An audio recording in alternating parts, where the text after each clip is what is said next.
UPSC के according important content पाने के लिए ईजी क्लासेस को ज़रूर सब्सक्राइब कर लें और बेल आइकन भी प्रेस कर दें जिससे कि नोटिफिकेशन मिलता रहे। The speed limit of sound, यानी कि साउंड का मैक्सिमम स्पीड कितना हो सकता है। So the name itself suggest that this topic is related to science and take.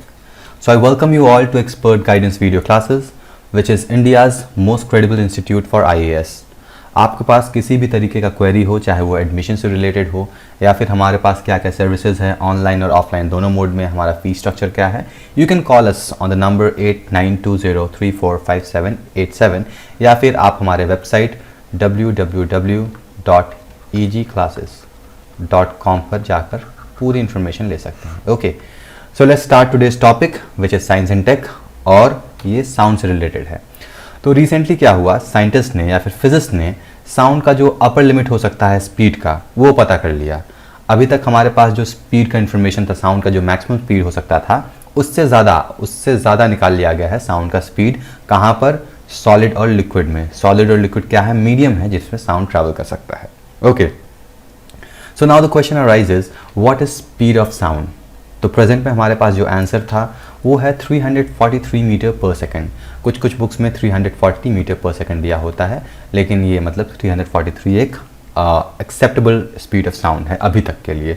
लेकिन फिजिक्स ने रिसेंटली क्या फाइंड किया कि स्पीड ऑफ साउंड जो है इसका दोगुना हो सकता है, और जो अपर लिमिट है, जो मैक्सिमम स्पीड ऑफ साउंड है, वो अभी साइंटिस्ट ने पता कर लिया है। तो इसी के बारे में ये वीडियो है, मतलब किन बेसिस पर स्पीड ऑफ साउंड वैरी करता है या फिर क्या रिक्वायरमेंट होता है, किन मीडियम में इसका स्पीड कैसा होता है, किस में कम होता है, किस में ज़्यादा होता है, ये सभी कुछ हम आज के वीडियो में जानेंगे।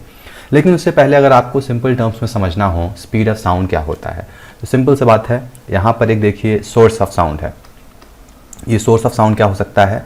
कोई स्पीकर हो सकता है, आप खुद हो सकते हैं, या फिर आपका फ्रेंड हो सकता है जो कुछ भी साउंड प्रोड्यूस कर रहा है या फिर कुछ बोल रहा है। साउंड आपका म्यूजिक फॉर्म में भी हो सकता है, या फिर जैसे मैं आपसे बात कर रहा हूँ तो ये भी एक तरीके का साउंड है। साउंड बहुत तरीके के होते हैं।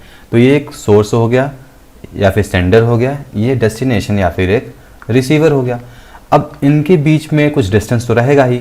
अब मैं मान लीजिए आपसे 1 फीट दूर खड़ा हूँ और सामने सामने हम खड़े हैं, तो 1 फीट का 2 फीट का दूरी है, इसमें सोशल डिस्टेंसिंग तो चल ही रहा है, तो कुछ ना कुछ डिस्टेंस ज़रूर रहेगा।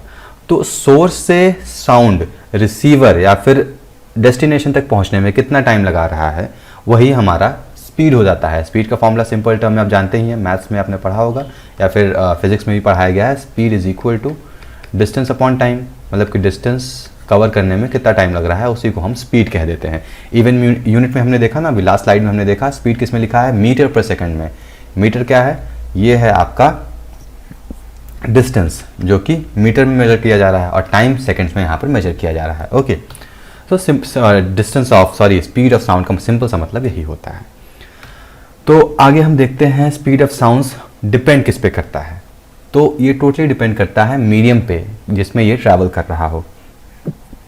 तो मैटर या फिर मीडियम कितने टाइप्स के होते हैं? जनरली 3 टाइप्स ऑफ मीडियम होते हैं अपार्ट फ्रॉम वैक्यूम। वैक्यूम को मीडियम हम नहीं मानते हैं जहाँ पर कुछ नहीं होता है, इसलिए 3 मीडियम होते हैं। एक होता है सॉलिड, दूसरा होता है लिक्विड और तीसरा होता है गैस। ठीक है, अब स्पीड ऑफ साउंड जो है वो वेरी करेगा, अलग अलग मीडियम्स में उनकी अलग अलग स्पीड हो जाएगी।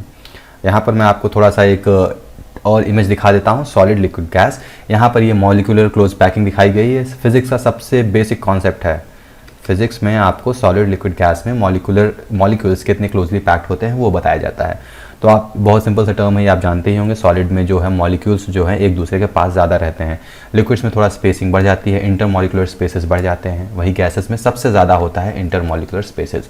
इंटरमॉलिक्यूलर स्पेसेस यानी कि 2 मॉलिक्यूल्स के बीच में जो स्पेस है उसे हम इंटरमॉलिक्यूलर स्पेस कहेंगे। तो गैस में मॉलिक्यूल सबसे ज़्यादा स्कैटर्ड होते हैं, लिक्विड में थोड़ा कम स्कैटर्ड होते हैं, और सॉलिड में बिल्कुल ही टाइटली पैक्ड होते हैं। अब स्पीड ऑफ जो साउंड है वेरी करेगा। सॉलिड में उसका स्पीड कुछ और होगा, लिक्विड में साउंड का स्पीड कुछ और होगा, वहीं गैस में स्पीड कुछ और होगा। ठीक है, अब इसको हम एक दूसरे एनालॉजी से समझने की कोशिश करते हैं, उसके बाद मैं आपको रिलेट कराऊंगा ये मॉलिक्यूलर क्लोज पैकिंग जो है इसके बेसिस पर स्पीड ऑफ साउंड कैसे ट्रैवल करता है। तो ये इमेज आप देख रहे हैं, ये कोई स्टेडियम है, मान लीजिए एक फुटबॉल स्टेडियम है या फिर क्रिकेट स्टेडियम है। आपने अपने टेलीविजन पर भी क्रिकेट मैच देखते समय या फिर फुटबॉल मैच देखते समय आपने इस तरीके की भीड़ देखी होगी। तो यहाँ पर क्या होता है, मान लीजिए मैं एक सेगमेंट यहाँ पर अगर लेता हूँ, ये एक सेगमेंट ऑफ ये भीड़ है। ठीक है, यहाँ पर क्या होता है, कुछ हलचल मचता है। यहाँ पर मान लीजिए, या फिर मैं मान लीजिए यहाँ पर एक भीड़ है, यहाँ से कोई प्लेयर जो है बीच में से 6 मारा, क्रिकेट खेल रहे हैं, यहाँ पर बॉल यहाँ पर आई, तो यहाँ के प्लेयर्स क्या होंगे, एक्साइटेड होंगे खड़े होंगे। तो ये एक्साइटमेंट धीमे धीमे क्या होगा, ये फॉरवर्ड होता है, इधर भी फॉरवर्ड होगा, इधर भी फॉरवर्ड होगा। अभी तक क्या हो रहा था, सबसे पहले ऑब्जर्व कौन करेगा, सबसे पहले ये ऑब्जर्व करेंगे, उसके बाद ये मूवमेंट करेंगे, जैसे खड़े हो गए या फिर हाथ हिलाने लगे, ठीक है। तो ये पूरा ट्रेंड फॉलो होने लगेगा, ऊपर नीचे ऊपर नीचे ऊपर नीचे, यहाँ पर फिर इसी तरह ऊपर नीचे यहाँ पर। मतलब एक तरीके का ये यहाँ पर क्या फॉर्म कर रहे हैं, ये एक तरीके का वेव फॉर्म कर रहे हैं, खुद तो मूव नहीं कर रहे हैं। मान लीजिए अगर हम इनको समझें, ये एक एक मॉलिक्यूल्स हैं, जितने इंडिविजुअल्स हैं ये मॉलिक्यूल्स हैं। सबसे ज़्यादा यहाँ पर कुछ ठीक है, मॉलिक्यूल्स हर जगह हैं, यहाँ पर ये क्लोजली पैक्ड हैं क्योंकि एक दूसरे से अगल बगल बैठे हैं। और यहाँ पर बॉल्स कोई 6 मारता है तो सबसे ज़्यादा अटेंशन इनको मिलता है, मतलब सबसे ज़्यादा मान लीजिए कोई कैमरा वाले यहाँ आ जाते हैं तो सबसे ज़्यादा अटेंशन इनको मिलता है। तो ये क्या करते हैं, एक्साइटेड हो जाते हैं, एक्साइटेड में हाथ मूव कर रहे हैं। तो इन्होंने जैसे हाथ खड़ा किया तो अगल बगल वाले क्या देखते हैं, इनको देखते हैं और ट्रेंड फॉलो करते हैं, ये खुद हाथ ऊपर करते हैं। फिर जब ये ऊपर हाथ कर लेते हैं तो इनका हाथ नीचे आता है, तो फिर इनको देखते हुए ये भी थोड़ी देर बाद हाथ नीचे कर लेते हैं। तो ये पैटर्न फॉलो हो जाता है, पूरे स्टेडियम में ये पैटर्न फॉलो हो जाता है। तो एक तरीके क्या बन रही है, यहाँ पर एक वेव बन रही है। तो जो भी हम साउंड ऑफ स्पीड मेजर करते हैं वो हम वेव के स्पीड को मेजर करते हैं, वही हमारा साउंड ऑफ स्पीड हो जाएगा, ठीक है। अब दूसरा एनालॉजी समझिए, देखिए अब यहाँ पर हमारा स्पीड क्या होगा, बहुत जल्दी होगा ना, जैसे यहाँ पर एकदम आसपास है तुरंत। तो यहाँ मैं मान लीजिए यहाँ पर एक आदमी बैठा है, फिर दूसरा बंदा बैठा है, तो यहाँ पर इसने हाथ उठाया, रिएक्ट किया, फिर दूसरे बंदे ने तुरंत रिएक्ट किया। तो जो स्पीड रहेगा, स्पीड ऑफ रिएक्शन रहेगा, बहुत जल्दी रहेगा यहाँ पर, अगर भीड़ ज़्यादा है। यही अगर भीड़ कम होता है, मान लीजिए यहाँ पर कुछ लोग इस सेगमेंट बैठे हैं, फिर ये एरिया खाली है पूरा, फिर इतने लोग बैठे हैं, फिर ये एरिया खाली है, फिर इतने लोग बैठे हैं, तो ये जो मूवमेंट होगा थोड़ा सा स्पीड कम हो जाएगा। वहीं अगर बहुत दूर बैठे हैं, यहाँ कुछ लोग बैठे हैं, कुछ लोग यहाँ बैठे हैं, कुछ लोग यहाँ बैठे हैं, तो ये बिल्कुल ही स्लो मूवमेंट हो जाएगा, लेकिन हाँ होगा ज़रूर। तो ये एक एनालॉजी था समझने के लिए स्पीड कैसे वैरी करता है अलग अलग मीडियम में। अब हम वापस आते हैं अपने पिछले स्लाइड में और देखेंगे कैसे वैरी करेगा। तो मान लीजिए स्पीड क्या होता है, स्पीड एक तरीके का एनर्जी तो होगा ही, speed is a kind of energy. तो यहाँ पर सॉलिड, अगर सॉलिड है कोई ऑब्जेक्ट या फिर सॉलिड ने स्पीड को इसको साउंड को पास कराना है, तो यहाँ पर हमने एक वेव दिया, यहाँ पर मान लीजिए यहाँ पर एक एनर्जी ट्रांसफर हुआ। अब एनर्जी ट्रांसफर क्या हुआ, अब यहाँ पर क्योंकि मॉलिक्यूल्स क्लोजली पैक्ड है तो ये एनर्जी तुरंत इसमें ट्रांसफर होगा, ये तुरंत इसमें ट्रांसमिट होगा, फिर ये ट्रांसमिट अगले में होगा, तीसरे में होगा। तो ये एनर्जी तुरंत ट्रांसमिट करते जाएंगे और स्पीड इसका थोड़ा ज़्यादा रहेगा, क्योंकि टाइम तो लग नहीं रहा है यहाँ पर, क्योंकि ये इंटर मॉलिक्यूलर जो स्पेसिंग है सबसे कम है, एनर्जी एक से दूसरे में तुरंत ट्रांसफर हो जा रहा है। तो यहाँ पर स्पीड आप देख रहे हैं जो भी होगा, मान लीजिए S1 हम स्पीड मान लेते हैं। फिर सेकंड लिक्विड में हम देखेंगे, यहाँ पर हमने कोई एनर्जी दिया तो यहाँ से यहाँ आने में थोड़ा समय लगेगा, फिर यहाँ से यहाँ जाने में समय लगेगा, फिर यहाँ से यहाँ आने में, फिर नेक्स्ट मॉलिक्यूल, तो थोड़ा यहाँ पर टाइम कंज्यूम हो रहा है, इसको हम S2 कर लेते हैं। फिर गैसेज में यहाँ पर कोई एनर्जी प्रोवाइड करा जा रही है, यहाँ से ये एनर्जी आने में तो और समय लगाएगा, इसको हम S3 कंसिडर कर रहे हैं। तो आप देखेंगे जो स्पीड है सबसे ज़्यादा सॉलिड में होगा, उसके बाद लिक्विड में कम होगा, उसके बाद गैसेज में सबसे कम होगा स्पीड ऑफ साउंड का। अब ऐसा नहीं है कि स्पीड ऑफ साउंड सिर्फ और सिर्फ मीडियम पे डिपेंड करता है, जिस मीडियम में ट्रैवल कर रहा है सिर्फ उसी पे डिपेंडेंट है। इसके बहुत सारे नंबर ऑफ फैक्टर्स हो सकते हैं, जैसे कि टेम्परेचर हो गया, प्रेशर हो गया, बहुत सारे फैक्टर्स हो सकते हैं।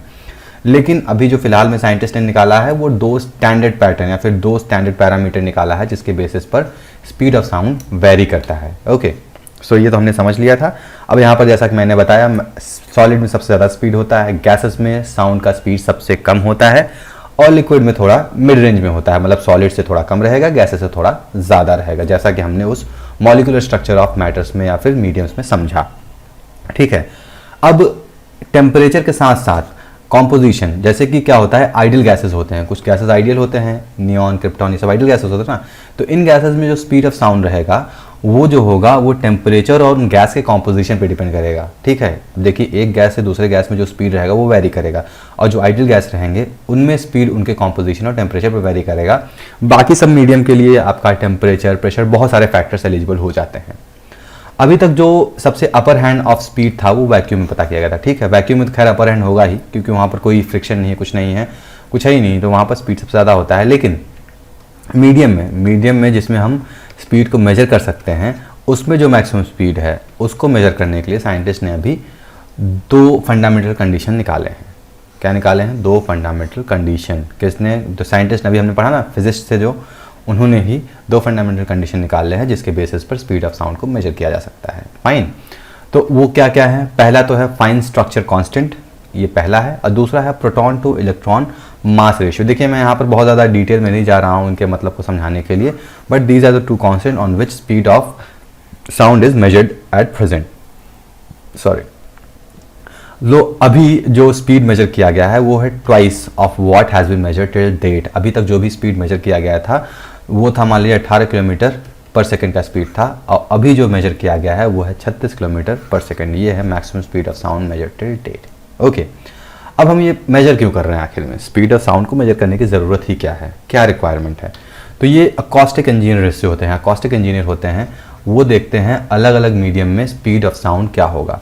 अब उनसे रिलेटेड वो बहुत सारे प्रेडिक्शंस करते हैं, बहुत सिग्निफिकेंट होता है उनके लिए, बहुत बेनिफिशियल होता है। मतलब मान लीजिए एक बहुत बड़ा हॉल है, अब इस हॉल में साउंड ट्रैवल कितना स्पीड से कर रहा है, कितने टाइम में यहाँ से यहाँ पहुँचेगा। मान लीजिए बहुत बड़ा इंफ्रास्ट्रक्चर बिल्ड कर रहे हैं, तो इस तरीके से अकॉस्टिक इंजीनियर्स के लिए बहुत ज़्यादा बेनिफिशियल हो जाता है। इवन अर्थक्वेक मेजरमेंट वगैरह में आप देखते ही होंगे, क्या वेव्स ही तो मूव करती है ना, तो वेव्स के साथ साथ कुछ कुछ साउंड्स भी होता है, तो साउंड का स्पीड से यहाँ पर भी इम्पैक्टफुल होता है।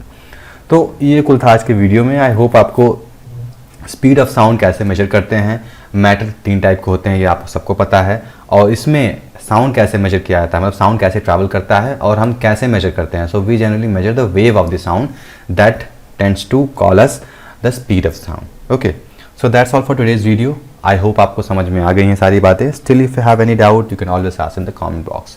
सी you in next video with new topic. Till then, good bye.